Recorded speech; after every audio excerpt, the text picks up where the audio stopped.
మన Jagtial YouTube channel family members అందరికీ నమస్తే।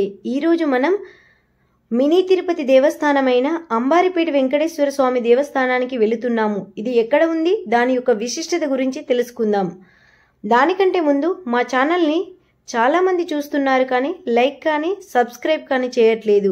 ఇలాంటి ఇన్ఫర్మేటివ్ వీడియోలు మీ ముందు ఉంచడానికి మేము ట్రై చేస్తాము, కానీ మా కోసం మా ఛానల్ కోసం ఛానల్ని లైక్ చేసి షేర్ చేసి సబ్స్క్రైబ్ చేయండి।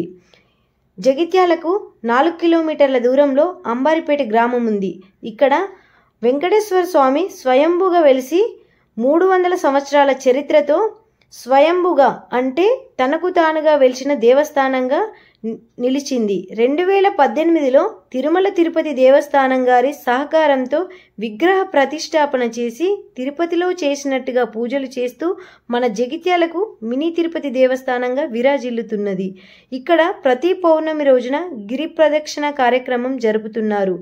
ఈరోజు 3వ గిరి ప్రదక్షిణ ఈ వీడియో రూపంలో మీ ముందుకు తీసుకొస్తున్నాము। అంబారిపేట దేవస్థానం నందు కళ్యాణ మండపం కలదు। ఇక్కడ చాలా మంది దాతల సహకారంతో దినదిన అభివృద్ధి చేస్తూ జగిత్యాలకు మినీ తిరుపతి దేవస్థానంగా విరాజిల్లుతూ వస్తున్నది। అంబారిపేట గ్రామానికి వెళ్ళేటప్పుడు ట్రైన్ ట్రాక్ అనేది కనిపిస్తుంది। ట్రైన్ ట్రాక్ కింది నుండి వెళ్ళాలి। మేము వెళ్ళేటప్పుడు ట్రైన్ అనేది కనిపించింది, గూడ్స్ ట్రైన్ ఆగి ఉంది। ఇప్పుడు మనం అంబారిపేట విలేజ్లోకి వెళ్తున్నాము। ఈ గుట్ట పైన వెంకటేశ్వర స్వామి దేవస్థానం ఉంది। ప్రతి పౌర్ణమి రోజున గిరి ప్రదక్షిణ కార్యక్రమం జరుగుతున్నది చెప్పాము కదా। ఈ గిరి ప్రదక్షిణ అంటే ఈ గుట్ట పైనుండి గుట్ట చుట్టూ పల్లకి సేవ ద్వారా విగ్రహాలను పల్లకిలో పెట్టుకొని గుట్ట చుట్టూ ఒక రౌండ్ చుట్టూ తిరిగి వచ్చి మళ్ళీ దేవస్థానం లోపల పెడతారు।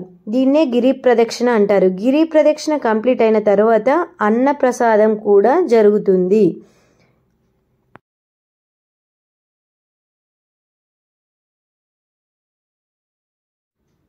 ఇక్కడ ముడుపు కట్టి కోరికలు కోరుకుంటే నెరవేరుతాయని భక్తుల యొక్క ప్రగాఢ నమ్మకం।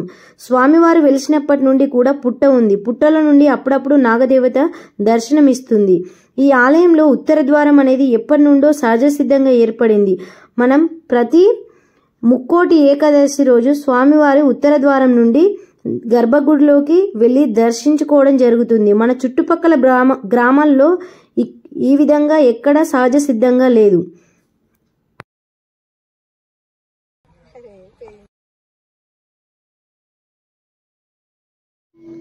ఈ గుట్ట పైన చాలా పెద్ద ఆంజనేయ స్వామి విగ్రహాన్ని కూడా ఏర్పాటు చేశారు।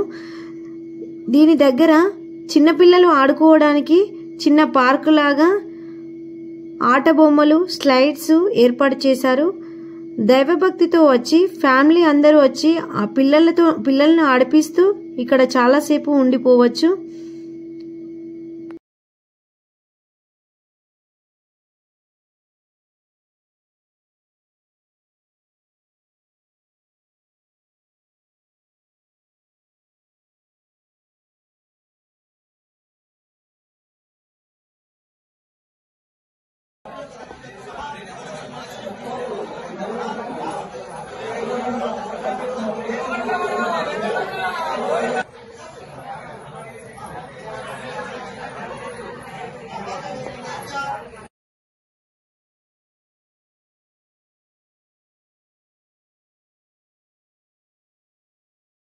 వెంకటేశ్వర స్వామి గోవిందా గోవిందా దేవకొండలవాడ వెంకటరమణ గోవిందా గోవిందా ఆనందరత్నమాడ ఆనందరక్షణ గోవిందా గోవిందా శ్రీ వెంకటేశ్వర స్వామి గోవిందా గోవిందా దేవకొండలవాడ వెంకటరమణ గోవిందా గోవిందా ఆనందరత్నమాడ ఆనందరక్షణ గోవిందా గోవిందా శ్రీ వెంకటేశ్వర స్వామి గోవిందా గోవిందా దేవకొండలవాడ వెంకటరమణ గోవిందా గోవిందా ఆనందరత్నమాడ ఆనందరక్షణ గోవిందా శ్రీ వెంకటేశ్వర స్వామి గోవిందా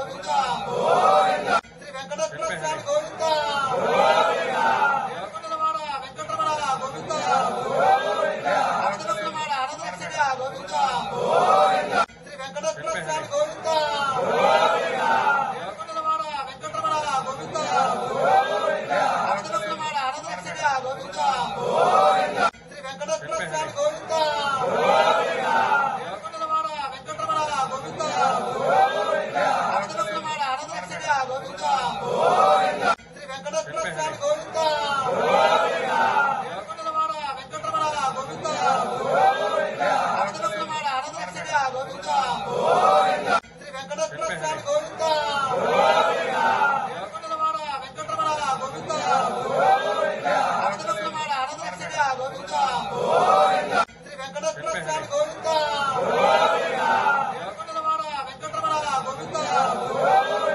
అనంతలక్ష్మణ అనంతలక్ష్మిగా గోవింద శ్రీ వెంకటేశ్వర స్వామి గోవింద ఏడుకొండలవాడ వెంకటరమణ గోవింద అనంతలక్ష్మణ అనంతలక్ష్మిగా గోవింద శ్రీ వెంకటేశ్వర స్వామి గోవింద ఏడుకొండలవాడ వెంకటరమణ గోవింద అనంతలక్ష్మణ అనంతలక్ష్మిగా గోవింద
స్వామివారిని మెట్ల మార్గం గుండా కిందికి దిగి పల్లకిలో చూడండి కనిపిస్తుంది. ఈ గుట్ట చుట్టూ ఒక రౌండ్ అనేది తిరిగి మళ్ళీ మెట్ల మార్గం గుండా ఎక్కి దేవస్థానంలో విగ్రహాలను పెడతారు. దీన్నే గిరి ప్రదక్షిణ అని అంటారు. ప్రతి పౌర్ణమి రోజు అయితే జరుగుతూ వస్తుంది.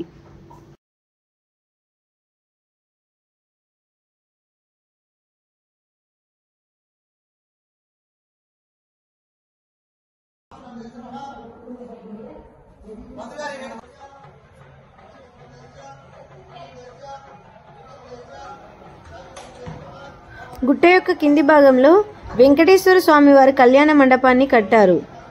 అన్నప్రసాదం కూడా ఈ గిరి ప్రదక్షిణ కంప్లీట్ అయిన తర్వాత ఇక్కడే జరుగుతూ ఉంది.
జయ శ్రీమన్నారాయణ భక్తజనులందరికీ నమస్కారం. ఇది తెలంగాణ రాష్ట్రంలోని జగిత్యాల జిల్లా యందు గల అంబర్పేట గ్రామంలో స్వామివారు వెంకటేశ్వర స్వామిగా వెలిసినది. ఏంటిదంటే ఈ స్వామివారు స్వయంభు అనగా తనకు తానుగా వెలిసిందని స్వయంభు అంటాం. ఇక్కడ మనకు స్వామివారి ఒక రూపురేఖలు ఏంటంటే శంకు చక్రాలు, నామాలు, మూతి ఆకారం, మకర తోరణం ఇవి వెలిసినాయి. దాదాపుగా 300 సంవత్సరాల క్రితం వెలిసినది. అయితే ఇది దాదాపు ఒక 20 సంవత్సరాల నుంచి అభివృద్ధి జరుగుతుంది. దీనికి మన అంతరాగమ వాస్తవ్యులు దొరగారు జితేంద్రరావు దొరగారు మాకుడు భవిష్యత్తులు వారు కొద్ది బరువు బాధ్యత మీద వేసుకొని చందాలు తీసుకొచ్చుకుంటా ఎవరెవరు ఏ విధంగా ఇస్తే ఆ విధంగా వారి స్తోమత గట్టు ఇచ్చినారు. ఆ డబ్బులు తీసుకొచ్చి గుడిని అభివృద్ధి చేయడం జరిగింది. ఇది గర్భగుడి, అది అర్ధమండపం, అది మహామండపం, పైన గోపురం ఇలా కట్టించడం జరిగింది. మనకు తిరుపతి దేవస్థానం వారు మనకు విగ్రహాలు ఇచ్చారు సబ్సిడీగా. వీటిని మనం ప్రతిష్ఠించడం జరిగింది. ఇది 2018లో విగ్రహ ప్రతిష్ఠ జరిగింది. అప్పటికెళ్ళి మనకు రోజు దీపదం జరుగుతున్నాయి, పూజలు జరుగుతున్నాయి, భక్తులు కూడా చాలా వస్తున్నారు. అర్చనలు, హారతులు, శటగోపాల తీర్థప్రసాదాలు, అభిషేకాలు జరుగుతున్నవి. ఇది ప్రతి సంవత్సరం మాఘమాసంలో మఘాపర్ణ రోజు కళ్యాణ మహోత్సవం జరుగుతుంది. దాదాపు 25 సంవత్సరాలు జరుగుతుంది. 25 సంవత్సరాల నుంచి మనకు కళ్యాణ మహోత్సవం జరుగుతుంది. కళ్యాణ రోజు మనకు అన్నదాన కార్యక్రమం ఉంటుంది, రథోత్సవం ఉంటుంది, పల్లకి సేవ ఉంటుంది. అదేవిధంగా మనకు ఇది ఉత్తరదావ అనేది మనకు ఇక్కడ స్పెషల్, ఇక్కడ తనకు వెలిసింది. ప్రతి సంవత్సరం ముక్కోటికి మనకు ఉత్తరదావ దర్శనం చేసుకోవడం జరుగుతుంది. అదేవిధంగా మనకు ముంగట పుట్ట ఉన్నది. ఇది పుట్ట ఒక స్వయంభు, మనకు ఉత్తరధార స్వయంభు, మనకు స్వామివారి ఒక రూపురేఖలు కూడా స్వయంభు. జయ శ్రీమన్నారాయణ. అయితే అదేవిధంగా మనకు ప్రతి నెల పౌర్ణమి రోజు మనకు గిరి ప్రదక్షిణ జరుగుతుంది. ఇది 3వసారి. ఇవాళ జరిగిన గిరి ప్రదక్షిణ అది 3వసారి. ప్రతి నెల పౌర్ణమి రోజు గిరి ప్రదక్షిణ జరుగుతుంది. అది 8 గంటలకు. జయ శ్రీమన్నారాయణ.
గోవింద